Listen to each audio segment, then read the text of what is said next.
un chemin vers la liberté financière. Peu importe que vous ayez 50, 60 ou 70 ans, une vérité universelle demeure. Soit votre argent vous sert, soit vous servez votre argent. Imaginez ceci. 7 Américains sur 10, approchant de la retraite, dépendent de la sécurité sociale comme principale source de revenus. Cette réalité aurait pu être différente grâce aux connaissances que je vais partager avec vous. L'indépendance financière n'est pas réservée aux jeunes ou aux chanceux. C'est une compétence, un plan, un engagement et surtout un choix. Dans ce guide, je vais révéler 7 stratégies éprouvées qui m'ont apporté du calme au milieu du chaos et donné un véritable contrôle sur ma vie. Ces méthodes fonctionnent quel que soit votre âge ou votre point de départ. Et voici le meilleur. À la fin, nous allons créer un plan financier pratique et personnalisé pour votre semaine, avec des étapes claires que vous pouvez commencer dès aujourd'hui. Mais pour l'instant, demandez-vous, dirigez-vous vos finances? Ou sont-elles en train de vous diriger? Quand j'étais jeune, je croyais qu'obtenir un emploi stable avec des avantages et une pension était le but ultime. Beaucoup d'entre nous consacrent 40 ans, 40 heures par semaine, pour ne partir à la retraite qu'avec 40% d'un revenu qui n'était déjà pas suffisant. Tout cela dans l'espoir d'une retraite paisible. Mais à 25 ans, une vérité m'a frappé. Ce n'est pas combien vous gagnez qui compte, mais ce que vous en faites. Mon mentor, Earl Schoff, a un jour examiné mes finances et m'a demandé « Jim, as-tu déjà mis de côté, ne serait-ce qu'un centime sur chaque dollar gagné ?»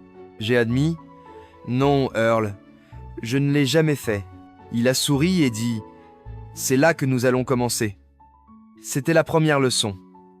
Maîtriser les petites sommes pour accéder à une plus grande richesse. À 25 ans, j'étais fauché, endetté, sans plan ni perspective. Mais une fois que j'ai adopté l'éducation financière, non pas en lisant les gros titres, mais en étudiant des principes intemporels, tout a changé. Pas du jour au lendemain, mais petit à petit, la richesse n'est jamais un accident. C'est le produit d'habitudes solides et d'un état d'esprit. Voici l'ironie. Beaucoup pensent que la sécurité financière dépend de ce qu'on gagne. Si seulement j'avais un meilleur salaire, disent-ils.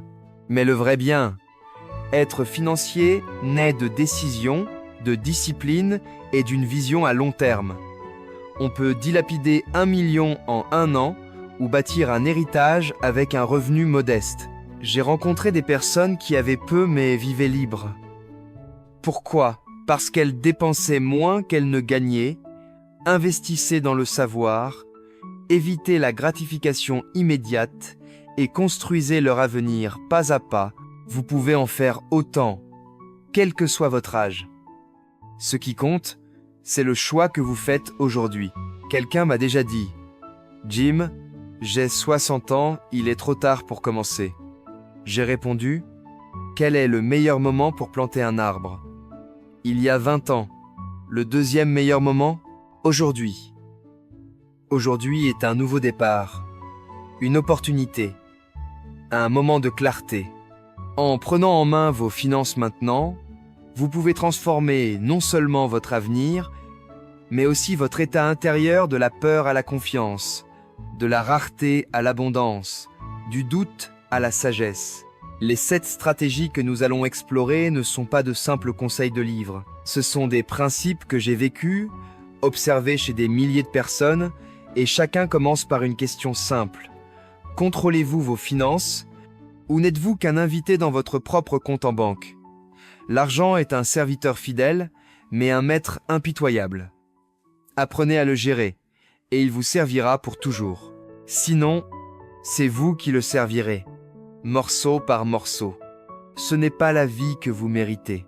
Prenez maintenant un carnet, nous n'allons pas seulement parler de liberté financière. Nous allons bâtir votre plan d'action d'ici la fin de ce guide. Pas de théorie, mais une stratégie concrète. Allons droit à la première stratégie. Stratégie 1. Vivez avec moins que ce que vous gagnez. Mon mentor m'a un jour dit, vise avec 70% de tes revenus, pas 100%, et surtout pas 110% comme la plupart. Cette habitude simple mais puissante est devenue mon fondement. À l'époque, je gagnais peu et je pensais, je n'arrive déjà pas à m'en sortir. Comment pourrais-je épargner? Il m'a répondu, si tu ne peux pas vivre avec 90%, tu ne pourras pas gérer 1000% non plus. Ce fut un réveil. La gestion financière est une question de discipline personnelle, pas de mathématiques. Allouer 70% pour vivre, 10% pour apprendre livres, formation, compétences, 10% pour des investissements qui croissent et 10% pour donner. Donner ouvre un canal pour recevoir, ce n'est pas seulement financier, c'est un mode de vie. Quand vous arrêtez de dépenser chaque dollar comme si c'était le dernier, vous passez de consommateur à créateur, posant ainsi la base de votre richesse. Stratégie 2. Épargnez et faites fructifier votre argent. Ne cachez pas votre argent sous le matelas, faites-le travailler. L'argent qui dort n'est pas de l'argent. C'est juste du papier. Ce n'est pas le montant qui compte, mais la discipline. Elle relie vos objectifs à vos résultats. Un jour, j'ai manqué un paiement de facture, pas une grosse, mais ça m'a secoué. Je me suis dit, assez, c'est moi qui prends le contrôle de mon argent. J'ai commencé à épargner automatiquement, systématiquement, comme me brosser les dents sans débat. Mettez en place des virements automatiques pour l'épargne. C'est non négociable et cela construit la richesse au fil du temps. Stratégie 3. Étudiez l'argent comme si votre vie en dépendait, parce que c'est le cas. Les écoles n'enseignent pas les intérêts composés, les pièges des cartes de crédit, ni que l'ignorance, et non le manque d'argent, est le vrai ennemi de la liberté financière. Mais vous pouvez apprendre à tout âge, à 50, 60 ou 80 ans. Ce qui compte, c'est votre volonté de progresser. J'ai dévoré des livres sur l'investissement, la fiscalité, l'assurance et l'état d'esprit des riches, non pas pour devenir expert, mais pour cesser d'être une victime financière. Apprenez chaque semaine un nouveau concept financier, un terme, un principe. C'est simple, mais transformateur. Comme disait mon mentor, la pire condition n'est pas la pauvreté, c'est l'impuissance financière. Le savoir est votre pouvoir. Commencez aujourd'hui, et vos décisions seront plus claires, vos dépenses alignées, vos opportunités élargies. Stratégie 4.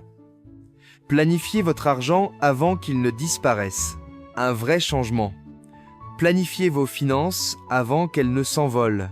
J'ai appris à créer un simple plan mensuel, pas un budget complexe, mais une liste claire. Revenus, dépenses, épargne et objectifs. Où ira chaque dollar? Sans direction, l'argent disparaît. Même avec un revenu instable, planifiez sur une base minimale. Un plan approximatif vaut mieux que pas de plan du tout. L'argent non planifié suit vos émotions achats impulsifs que vous regrettez plus tard. Planifier vous fait passer de réactif à leader. Stratégie 5. Construisez des actifs, pas seulement des économies.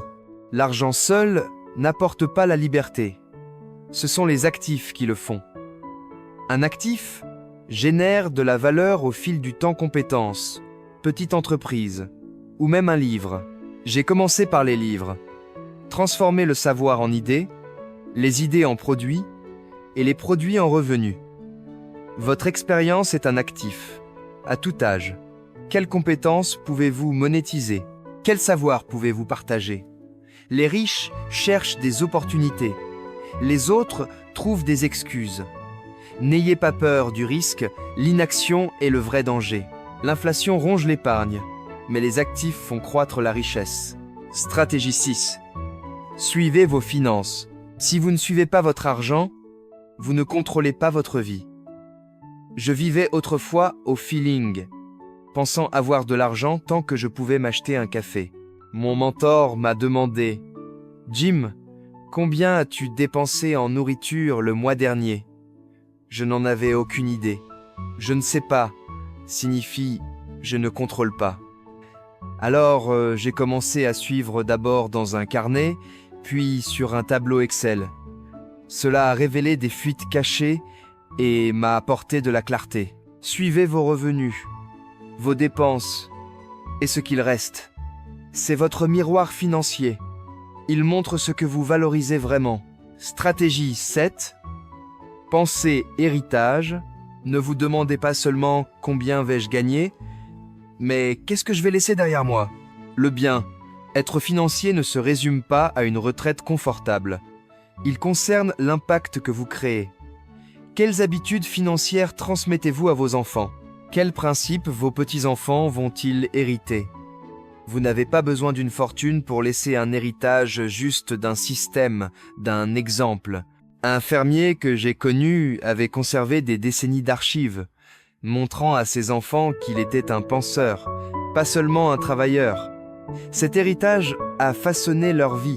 Votre défi financier de 7 jours. Passons à l'action. Évaluez votre vie financière sur 10 domaines, en vous notant de 1, échec, à 10 confiant. Gérez-vous bien vos dépenses mensuelles? Épargnez-vous automatiquement et régulièrement? Investissez-vous dans vos connaissances financières? Votre plan de dépenses hebdomadaire est-il clair? Votre plan financier mensuel est-il détaillé? Avez-vous un actif qui génère un revenu? Disposez-vous d'un fonds d'urgence de 3 mois? Êtes-vous libre de dettes? Parlez-vous ouvertement d'argent avec votre famille? Êtes-vous confiant de transmettre un héritage financier? Identifiez votre score le plus bas. C'est votre opportunité. Créez un plan d'action simple pour cette semaine. Exemple, notez chaque achat, lisez 20 minutes par jour ou configurez un virement automatique de 10% vers votre épargne.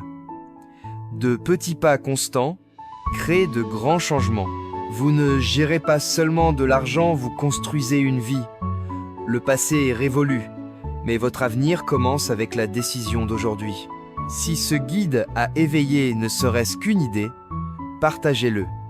Rejoignez notre communauté de croissance, la sagesse inébranlable, en vous abonnant et à aimer. Et continuons ensemble à bâtir la liberté financière.